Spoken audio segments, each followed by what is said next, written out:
ಯುವಕರು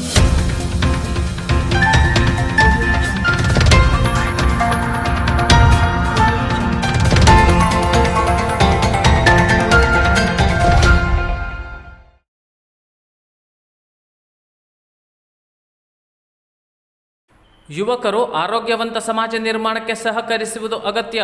ಸಿವಿಲ್ ನ್ಯಾಯಾಧೀಶೆ ನಾಗಮ್ಮ ಇಚ್ಚಂಗಿ ಕರೆ. ತಂಬಾಕು ಕಂಪನಿಗಳು ಯುವ ಸಮೂಹವನ್ನು ಗುರಿಯಾಗಿಟ್ಟುಕೊಂಡು ಜಾಹೀರಾತುಗಳ ಮೂಲಕ ಪ್ರತ್ಯಕ್ಷ ಮತ್ತು ಪರೋಕ್ಷವಾಗಿ ತಂಬಾಕು ಸೇವನೆಯತ್ತ ಆಕರ್ಷಿಸುತ್ತವೆ. ಯುವಕರು ತಂಬಾಕಿನ ದಾಸರಾಗದೆ ಆರೋಗ್ಯವಂತ ಸಮಾಜದ ನಿರ್ಮಾಣಕ್ಕೆ ಸಹಕರಿಸಬೇಕು ಎಂದು ಹಿರಿಯ ಸಿವಿಲ್ ನ್ಯಾಯಾಧೀಶೆ ನಾಗಮ್ಮ ಇಚ್ಚಂಗಿ ಹೇಳಿದರು. ಹಳಿಯಾಳದ ಆರ್ಸಿಟಿ ಸಭಾಂಗಣದಲ್ಲಿ ಹಮ್ಮಿಕೊಂಡಿದ್ದ ದೇಶಪಾಂಡೆ ಖಾಸಗಿ ಕೈಗಾರಿಕಾ ತರಬೇತಿ ಸಂಸ್ಥೆ, ಕಾನೂನು ಸೇವಾ ಸಮಿತಿ ಹಳಿಯಾಳ, ತಾಲೂಕಾ ಆರೋಗ್ಯ ಅಧಿಕಾರಿಗಳ ಕಚೇರಿ ಮತ್ತು ಕೆನರಾ ಬ್ಯಾಂಕ್ ದೇಶಪಾಂಡೆ ಆರ್ಸಿಟಿ ಇವರ ಸಂಯುಕ್ತ ಆಶ್ರಯದಲ್ಲಿ ವಿಶ್ವ ತಂಬಾಕು ರಹಿತ ದಿನದ ಪ್ರಯುಕ್ತ ತಂಬಾಕು ಸೇವನೆಯಿಂದಾಗುವ ದುಷ್ಪರಿಣಾಮಗಳ ಕುರಿತು ಆರೋಗ್ಯದ ಅರಿವು ಕಾರ್ಯಕ್ರಮದಲ್ಲಿ ಅವರು ಮಾತನಾಡಿದರು. ತಂಬಾಕಿನಲ್ಲಿರುವ ನಿಕೋಟಿನ್ ಅತ್ಯಂತ ವಿಷಕಾರಿ ಎಂದು ಸಾಬೀತಾಗಿದ್ದು ಆರೋಗ್ಯದ ಮೇಲೆ ಗಂಭೀರ ಪರಿಣಾಮ ಬೀರುತ್ತಿದೆ. ಈ ಬಗ್ಗೆ ಮನವರಿಕೆ ಮಾಡಿಕೊಂಡು ನಾವೆಲ್ಲರೂ ಸೇರಿ ಅದರ ನಿಯಂತ್ರಣದತ್ತ ಹೆಜ್ಜೆ ಹಾಕೋಣ ಎಂದು ಕರೆ ನೀಡಿದರು. ಹಿರಿಯ ವಕೀಲೆ ರಾಧಾರಾಣಿ ಕೊಳಂಬೆ ಮಾತನಾಡಿ, ತಂಬಾಕು ಸೇವನೆ ಹಾಗೂ ಮಾದಕ ದ್ರವ್ಯ ಸೇವನೆಯಂತಹ ದುಶ್ಚಟಗಳು ಸಮಾಜದ ಸ್ವಾಸ್ಥ್ಯವನ್ನು ಕೆಡಿಸುತ್ತವೆ. ಜೊತೆಗೆ ಕೌಟುಂಬಿಕ ಅಶಾಂತಿಗೂ ಕಾರಣವಾಗುತ್ತದೆ. ಇಷ್ಟೇ ಅಲ್ಲದೆ ಅನಾರೋಗ್ಯಕ್ಕೂ ಕಾರಣವಾಗುತ್ತಿದೆ. ಸಾರ್ವಜನಿಕ ಸ್ಥಳಗಳಲ್ಲಿ ತಂಬಾಕು ಸೇವಿಸುವುದು, ಅನಧಿಕೃತವಾಗಿ ಮಾರಾಟ ಮಾಡುವುದು, 18 ವರ್ಷಗಳಿಗಿಂತ ಕೆಳಗಿನ ವಯಸ್ಸಿನವರಿಂದ ಮಾರಾಟ ಮಾಡಿಸುವುದು ಇಂತಹುದು ಕಂಡುಬಂದಲ್ಲಿ ಸಹಾಯವಾಣಿಗೆ ದೂರು ನೀಡಲು ತಿಳಿಸಿದರು. ಈ ಸಂದರ್ಭದಲ್ಲಿ ಅಗತ್ಯ ಕಾನೂನು ಮಾಹಿತಿಯನ್ನು ಸಹ ವಿದ್ಯಾರ್ಥಿಗಳಿಗೆ ನೀಡಿದರು.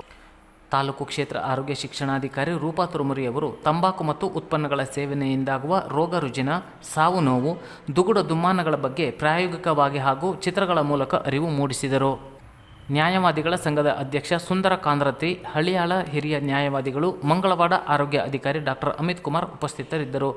ಕಾರ್ಯಕ್ರಮದ ಅಧ್ಯಕ್ಷತೆಯನ್ನು ವಹಿಸಿದ್ದ ಸಂಸ್ಥೆಯ ಪ್ರಾಚಾರ್ಯರಾದ ದಿನೇಶ್ ಆರ್ ನಾಯ್ಕ್, ಯುವ ಸಮುದಾಯಕ್ಕೆ ಉಪಯುಕ್ತ ಮಾಹಿತಿ ನೀಡಿದ ತಾಲೂಕಾ ಕಾನೂನು ಸೇವಾ ಸಮಿತಿ ಹಾಗೂ ತಾಲೂಕಾ ಆರೋಗ್ಯ ಅಧಿಕಾರಿಗಳನ್ನು ಅಭಿನಂದಿಸಿದರು. ಸಂಸ್ಥೆಯ ತರಬೇತಿ ಅಧಿಕಾರಿ ಡಿ ನಾಯ್ಕ್ ಕಾರ್ಯಕ್ರಮ ಸಂಘಟಿಸಿ ಸಹಕರಿಸಿದರು. ವಿವಿಧ ಸಂಸ್ಥೆಗಳ ಸಹಕಾರದಲ್ಲಿ ಹೊನ್ನಾವರದಲ್ಲಿ ಪರಿಸರ ಜಾಗೃತಿ ಕಾರ್ಯಕ್ರಮ ನಡೆಯಿತು. ಪ್ರತಿ ವರ್ಷದಂತೆ ಈ ವರ್ಷವೂ ಸಹ ವಿಶ್ವ ಪರಿಸರ ದಿನಾಚರಣೆ 2024ರ ಅಂಗವಾಗಿ ಕರ್ನಾಟಕ ರಾಜ್ಯ ಮಾಲಿನ್ಯ ನಿಯಂತ್ರಣ ಮಂಡಳಿ ಪ್ರಾದೇಶಿಕ ಕಚೇರಿ ಕಾರವಾರ, ಸಂಗಮ ಸೇವಾ ಸಂಸ್ಥೆ ಬಾಳೆಗುಳಿ ಹಾಗೂ ಶ್ರೀ ವೆಂಕಟೇಶ್ವರ ಸ್ವಸಹಾಯ ಸಂಘ ಮಾದಿಕೊಟ್ಟಿಗೆ ಹೊನ್ನಾವರ ಇವರ ಸಂಯುಕ್ತ ಆಶ್ರಯದಲ್ಲಿ ಶ್ರೀ ವೆಂಕಟೇಶ್ವರ ಸ್ವಸಹಾಯ ಸಂಘ ಮಾದಿಕೊಟ್ಟಿಗೆ ಹೊನ್ನಾವರದಲ್ಲಿ ಪರಿಸರ ಜಾಗೃತಿ ಕಾರ್ಯಕ್ರಮ ನಡೆಯಿತು. ಕಾರ್ಯಕ್ರಮವನ್ನು ಕರ್ನಾಟಕ ರಾಜ್ಯ ಮಾಲಿನ್ಯ ನಿಯಂತ್ರಣ ಮಂಡಳಿಯ ಪರಿಸರ ಅಧಿಕಾರಿ ಬಿಕೆ ಸಂತೋಷ್ ಉದ್ಘಾಟಿಸಿ ಮಳೆಯ ವೈಪರೀತ್ಯ, ಅತಿವೃಷ್ಟಿ, ಅನಾವೃಷ್ಟಿ ಮತ್ತು ಪ್ಲಾಸ್ಟಿಕ್ ಮಾಲಿನ್ಯ ಬಗ್ಗೆ ಮಾಹಿತಿ ನೀಡುತ್ತಾ ಪರಿಸರ ರಕ್ಷಣೆಯ ಕುರಿತು ತಿಳಿಸಿದರು. ಉಪ ಪರಿಸರ ಅಧಿಕಾರಿ ಡಾಕ್ಟರ್ ಗಣಪತಿ ಹೆಗಡೆ ಮಾತನಾಡಿ, ಪರಿಸರದ ಬಗ್ಗೆ ಕಾಳಜಿ ವಹಿಸುವಂತೆ ಪರಿಸರವನ್ನು ರಕ್ಷಿಸಲು ನಾವು ಎಲ್ಲರೂ ಕೈಜೋಡಿಸಬೇಕು. ಪರಿಸರ ಸಂರಕ್ಷಣೆ ನಮ್ಮೆಲ್ಲರ ಹೊಣೆಯಾಗಿದೆ. ಹಳ್ಳಿಯ ಜೀವನ ಎಂದರೆ ಪ್ರಕೃತಿದತ್ತ ಜೀವನವಾಗಿರುತ್ತದೆ. ಹಳ್ಳಿಯಲ್ಲಿ ಮಾಲಿನ್ಯದ ಪ್ರಮಾಣ ಕಡಿಮೆ ಇದ್ದು ನಗರ ಪ್ರದೇಶದಲ್ಲಿ ಹೆಚ್ಚಿರುತ್ತದೆ. ಆದ್ದರಿಂದ ಎಲ್ಲರೂ ಹಳ್ಳಿಯಲ್ಲಿ ಮಾಲಿನ್ಯರಹಿತ ಜೀವನ ನಡೆಸುತ್ತಿದ್ದಾರೆ ಎಂದರು. ಕಾರ್ಯಕ್ರಮದಲ್ಲಿ ಸಂಗಮ ಸೇವಾ ಸಂಸ್ಥೆಯ ಅಧ್ಯಕ್ಷ ರವೀಂದ್ರ ಎನ್ ಶೆಟ್ಟಿ, ಶ್ರೀ ವೆಂಕಟೇಶ್ವರ ಸ್ವಸಹಾಯ ಸಂಘದ ಅಧ್ಯಕ್ಷೆ ಯಶೋಧ ಗೌಡ, ಸ್ವಸಹಾಯ ಸಂಘದ ಸದಸ್ಯರು ಇದ್ದರು.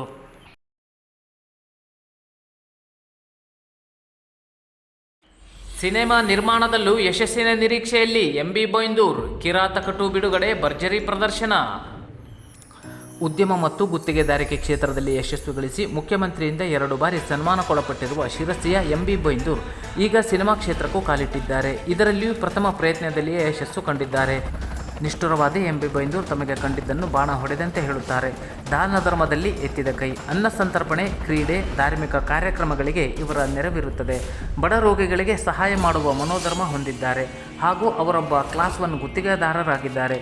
ಶಿರಸಿಯಲ್ಲಿ ಕಾಣಿಸುವ ಬಹುತೇಕ ವಾಣಿಜ್ಯ ಕಟ್ಟಡಗಳ ನಿರ್ಮಾಣ ಇವರದೇ ಎಂಬುದು ಉಲ್ಲೇಖನೀಯ.